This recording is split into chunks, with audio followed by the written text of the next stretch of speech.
Hey everyone, and welcome back to another video. Thanks for tuning in. Got a lovely camcorder to look at today, one of my personal favourites, the JVC GR-C1. This camcorder became quite famous back in 1985 because it was featured in the hit blockbuster Back to the Future. Another one of my favourite films. In fact, I like all three of those films. Whenever you see these on eBay, people always tend to mention that in the listing title. I guess they think it's going to get them a quicker sale. Very nice looking camcorder actually, quite an early one, 1984 this came out. This was actually JVC's first combined camera video recorder, because up until this point the units were always separate. You would carry a separate video recorder over your shoulder. There was VHS-C formats and obviously a full-size VHS as well. This one has a problem, actually a fault, which I'll talk about in a moment. Before we do that, let's take a quick look at these specifications and how much it costs new. This camera is just before the dawn of the CCD. It uses a 1/2 inch Staticon pickup tube. For the tape transport functions here you have play, pause, record, stop, eject, fast forward and rewind. And also a counter here with a little LCD display, reset button and a memory button. And you have a remote port and an earphone socket. The monaural microphone is also detachable. On the front of the camera you have the iris lock button, viewfinder connection and the power button. Pressing the power button just puts the camera to a standby mode. Fitted with a TV zoom lens of a focal length of 8 to 48mm, and this one is manual focus only. It wasn't until the GR-C2 that we had autofocus. And here are the camera's very limited controls: filter for sunlight or indoors, white balance standard or adjust, sensitivity up or standard, and iris blank standard or close. And on the back of the camera there you have a DC input of 9.6 volts, video audio out, and this is also where the NiCad battery fits. And the orange button is for record, start, stop, and at the bottom there you have a tracking wheel for the video playback. So let's take a quick trip back to 1986, May of 1986, and look at this What Video magazine and see just how much it sold for back in the day. Straight away here there's a clone there, an ITT clone, but I shall cover that in another video. These magazines are quite interesting actually. I remember a lot of this stuff back in the day, seeing it out for rental. And of course I ended up buying a lot of it second hand in the late 80s, early 90s as a teenager. And here we are, there's one here, $7.99, that's not a bad price for the time actually. And you've got the GR-C2 just below it, I think it was $1,099. The only difference basically is that one was autofocus and a slightly different viewfinder arrangement. I did do a video on this one if you're interested. So quite a nice camera actually. And here we are, another clone, this time the Ferguson version. This one's in like a white grey colour actually, which I quite like. I think I have two of these. And yet another clone, the Telefunken, at $699.95, pretty good price. And the most expensive price yet, $979. That's quite expensive actually compared to the other prices we've seen. With inflation today in 2025 you're looking at £3,669. That's a lot of money. So I'm going to be using my 10 volt Bosch battery adapter here to power this up. If you're going to do something like this, make sure you get your polarity right, or you'll end up causing a short. Always quite an odd affair getting these things to power up actually. You've got the orange button on the front there, which puts the camera to standby, and in order to see an image on the viewfinder from the camera itself, you need to put the camera in record pause mode. Of course you can only do this when there's a tape inserted. And then obviously the tube will power up because this is a tube-based camera, and also there's a tube-based viewfinder as well. So it takes a moment to warm up, but that's part of the nostalgia of using these old cameras. I actually have three of these, and this one's got a problem where there's no image coming through on recording. I'm having a look at them all because I need to part with some stuff, and I can't justify having three of these, so I thought I'd have a look at it, open it up and see what's going on inside of it. You never know, it might be a quick fix. But yeah, if I point it towards a window, I can just faintly see an image coming through. So it could just be some bad caps. Video playback is fine. It's let me play back my old tapes. It's not in bad shape, this one. It's got everything with it. The handle's there as well. Sometimes they're missing. Along with the microphone, they can also be missing sometimes. But yeah, there's quite a few clones of these made over the years. I'll probably do another video about that. But for now, we're just going to have a look at this one. Open it up and see what we can see inside. I'm going to take this one apart in real time. Usually I edit all this out, but I know some of you find this quite interesting, especially if you've not been in one of these before. You can see where things are, like screws with things and what you need to release. So I shall stop talking for a bit and let you watch the disassembly process.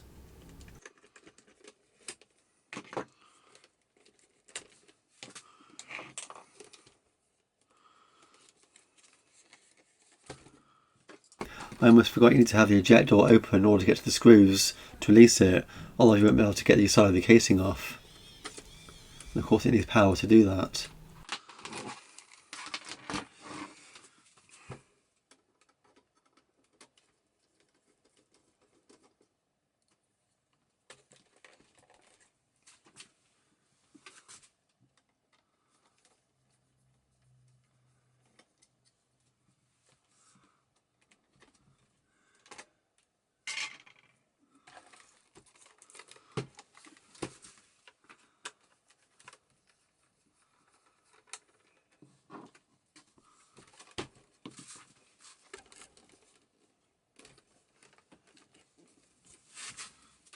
And there's always some hidden screws under these hot shoes.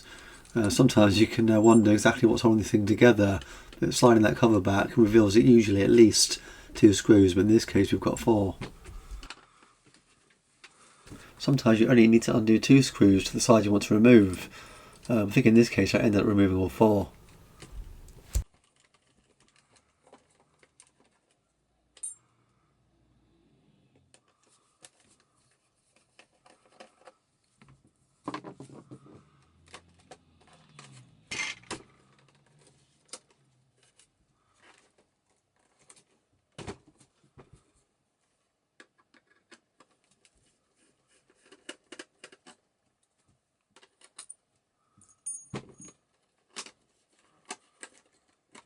And just on this top cover here we've got a date code starting at 1983 right up to 1989.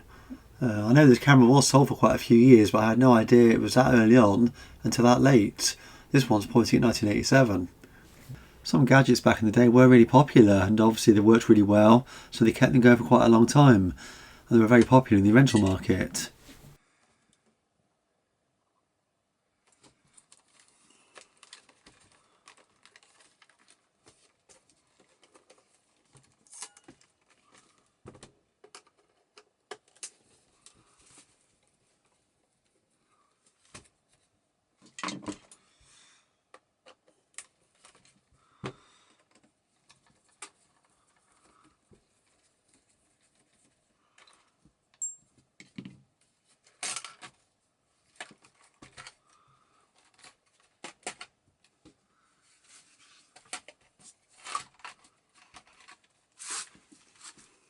Here we are, we're finally in. Quite packed in here, a lot going on, and that cable to me looks like it's out of place. I think somebody's been in here before, because normally these cables are all neatly wrapped and sometimes cable tied. Although I've not been in this model before, but I did do another model recently of the one later than this, the JVC GR-C2. And oh wow, look at that. Looks like we've got some cables cut. Is it supposed to be like that? It looks like it's coming from the camera board. I have seen things like this before actually. Well, I can't remember what it was on, but sometimes you get modifications done to things. Sometimes things change at the factory level, or they go back in and revise things. That's the back of the tube there. And I think that's a DC to DC converter on the bottom there. Like I mentioned before, I have 2 more of these. I'm tempted to open one up to compare, to have a look inside, to see if they are connected. But looking at it, I think that's the reason we're not getting an image through on the recording.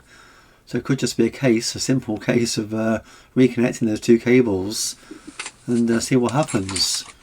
I suppose nothing bad could probably happen because they're supposed to have been there in the first place. So I think I might do that next. But first I need to figure out how I'm going to pull that sheathing back, because it looks like one's ground that's around it, and it's the other one's the actual signal. Not much length here to work with actually, so we'll see how I get on. Okay, that's the cables attached. Just going to do a quick test to see if that is the problem before I make it all final. So I don't have any footage of what the camera's seeing here. I'm just waving my hand in front of the lens. As you can see, it's going dark in the viewfinder. So it is indeed now working. That's all it was. Amazing. Well, that was a quick fix. Didn't expect it to be that fast. I guess I'll make those cables good now and test it again and see what it looks like at the end. Amazing.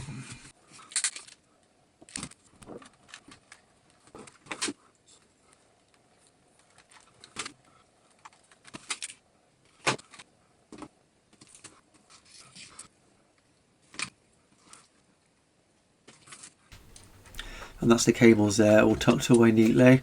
Just trying to tuck them in so they don't get trapped when we put the casing back on. I do end up putting a cable tie on.